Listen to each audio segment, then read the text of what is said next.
बंटी भाई क्या कहेंगे आज आपने जो है कई डंपरों को रुकाया है चुहा पुल पे क्या बताएंगे क्या है तो मामला। मुमरा में कई दिनों से इलीगल भरने का काम चालू है।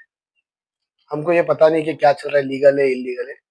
लेकिन अभी 2-4 दिन से हमारे एरिया के सारे लोग आके कंप्लेंट कर रहे हैं कि बहुत बास आ रही है, रात को बहुत बास आती है। और उस तरफ से बास आती है और उधर सब गाड़ियां खड़ी रहती है। तो हम लोग ने देखा कि क्या है, तो वहां पे कचरे की गाड़ियां आ रही है और उधर डंपिंग हो रहा है कचरा। और उसमें कुछ मिट्टी भी आ रही है। तो ये कचरा कहाँ से आ रहा है? मुलुंड से आ रहा है। मुलुंड से बॉम्बे का कचरा लाके यहाँ पे डाला जा रहा है। ये शायद थाने महानगर पालिका का मुलुंड टोल नाके के पास कहीं कचरे का बड़ा वो लगा हुआ है। और वहां से ये डंपिंग है उधर, और वहां से ये कचरा पूरा यहाँ आ रहा है। अब अगर यहाँ कचरा आ रहा है तो इनके पास कोई यहाँ डंपिंग करने की परमिशन नहीं है। ये जो गाड़ियां आ रही है, ये गाड़ियों के पेपर्स नहीं है, ड्राइवर्स के पास पेपर्स नहीं है, इंश्योरेंस नहीं है। वो गाड़ियों से कुछ हादसा हुआ तो उसका जिम्मेदार कौन? ये जो पूरा कचरा लाके यहाँ डाल रहे हो, कचरे की वजह से जो बदबू आ रही है पूरी, ये बदबू आ रही है और इससे जो बीमारी फैलेगी इसका जिम्मेदार कौन? और वहां का कचरा उसको जो कचरे का प्रोसेस होता है वो पूरा प्रोसेस करो, और उसको कहाँ उसका वो करने है वो करो। लेकिन ये कौन सी बात है कि भाई वहां कचरा बहुत हो गया है, वहां की सोसाइटियों को तकलीफ हो रही, बास आ रही, तो ये कचरा उठा और मुमरा में लाके डालो। क्यों मुमरा में लोग नहीं रहते?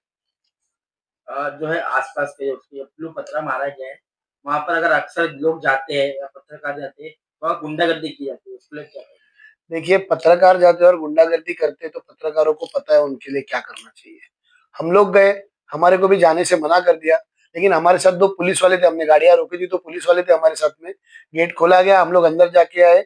हाँ ठीक है, अंदर कुछ लोग रोक रहे थे, लेकिन बाद में पुलिस साथ में थी तो हम लोग गए, सारी गाड़ियों का मुआयना किया। पूरा ये लोग ने जगह के ऊपर वही कचरा, और ये लोग का जो प्लास्टिक और ये सब कचरा ही है वो पूरा। वो लोग बोलते हैं कचरा नहीं है, लेकिन वो देखने में पूरा कचरा ही है। तो ये लोग लाके डालते हैं। अगर ये लोग ये डाल रहे हैं तो इनके पास भाई कोई परमिशन तो होनी चाहिए। आखिर ये कौन कर रहा है काम। अब इनका आका कौन है ये तो कल ही मालूम पड़ेगा, क्योंकि अभी तक तो कोई आया नहीं है। हमने गाड़ियां रोक दी, पुलिस ने भी इनको बोल दिया, पुलिस आई थी, पूरा रास्ता जाम हो गया था।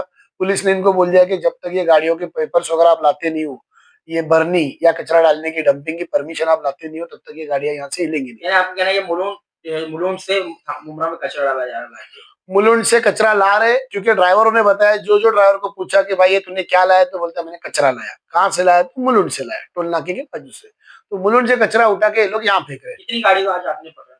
आज मैंने लगभग 12 गाड़ियों को पकड़ा। ऐसे अगर जो है ये चीज नहीं रुकेगी तो आप आगे क्या करेंगे। अगर ये 12 गाड़ियां जो मैंने रोकी है, अगर ये गाड़ियां अगर नहीं रुकी और ये कचरा ऐसे लोग मुमरा में डालेंगे, तो कल रात को ये यहाँ जो गाड़ियां रोकी जाएंगी वो हम लोग गाड़ियां लेके जाएंगे, और ये गाड़ियां जाके महानगर पालिका के गेट के ऊपर खाली करेंगे।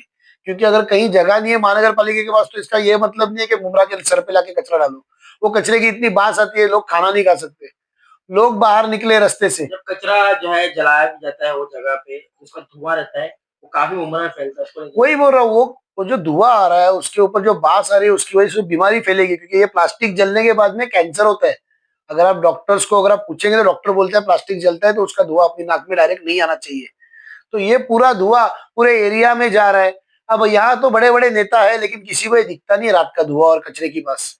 लेकिन जो गरीब आदमी है, जो पूरा दिन भर कमाई करके आया हुआ है, उनकी सांस लेता है, तो वो सांस में पूरी कचरे की बदबू आती है। खाना खाना मुश्किल हो गया लोगों का, लोग भड़क के आए रास्ते के ऊपर, तो ये गाड़ियां रोकी गई है। तो अगर आप अंदर गए थे अंदर का पूरा नजारा क्या था किस तरीके से कचरा डंप किया जा रहा था।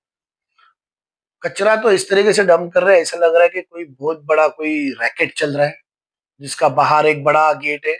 गेट के ऊपर बाउंसर्स खड़े हुए, अंदर आने की जाने की किसको परमिशन नहीं है। और फिर अंदर जाओगे तो 50 लोग पूछने वाले। अंदर अंदर भी गाड़ियां खड़ी है, लोग बैठे हुए, रात को कचरे पे बैठ के लोग क्या कर रहे हैं इतने लोग पता नहीं। लोग अंदर गए हम लोग तो गाड़ियां खड़ी थी। खैर पुलिस ने रोका था तो कोई गाड़ियां खाली नहीं हुई थी कचरे की। गाड़ियां वैसी ही खड़ी थी, भरी हुई कचरे की गाड़ियां खड़ी है। लेकिन सब जगह, पूरी जगह पे आधे से ज्यादा जगह के ऊपर ये कचरा ही डाला गया है, और ये कचरे से उधर जगह बनाई जा रही है। अभी आप जब वहाँ पे गए थे आपने जो गाड़ियाँ रुकाई है जो इसके बाद में गाड़ी रुकी या फिर जो है गाड़ी कचरा वहाँ खाली किया है? नहीं नहीं, जो गाड़ियां, वही हमको डाउट था कि शायद वो लोग ने गाड़ियां खाली की है। तो हम लोग ने पुलिस के साथ गए और हमने वो गेट खोल के देखा। तो गेट खोलने के बाद में वो गाड़ियां वही खड़ी हुई थी, गाड़ियां खाली नहीं हुई थी। पुलिस ने वो लोग को रोक दिया था कि गाड़ियां कोई खाली नहीं होंगी जब तक कोई परमिशन आप नहीं दिखाते हो, ये गाड़ियां खाली नहीं कर सकते हो। लेकिन परमिशन हो या नहीं हो, वो जगह कचरा डालने की नहीं है, उसकी वजह से जो बास आ रहा है और जो पब्लिक को नुकसान हो रहा है उसके लिए हम लोग आवाज उठाएंगे। अगर ये नहीं बंद हुआ तो हम लोग कल फिर ये गाड़ियां रोक देंगे। और हम लोग ने अभी सादगी से, हम लोग ने कानून की इज्जत करके रिक्वेस्ट करके गाड़ियां रोकी है। अगर ये इसी तरीके से चलता रहा तो हमको गाड़ियां फोड़नी पड़ी तो भी हम लोग गाड़ियां फोड़ देंगे। अगर सही से सब चल रहा है कानून के तरीके से तो हम लोग भी कानून का तरीका इस्तेमाल करके इसका विरोध करेंगे।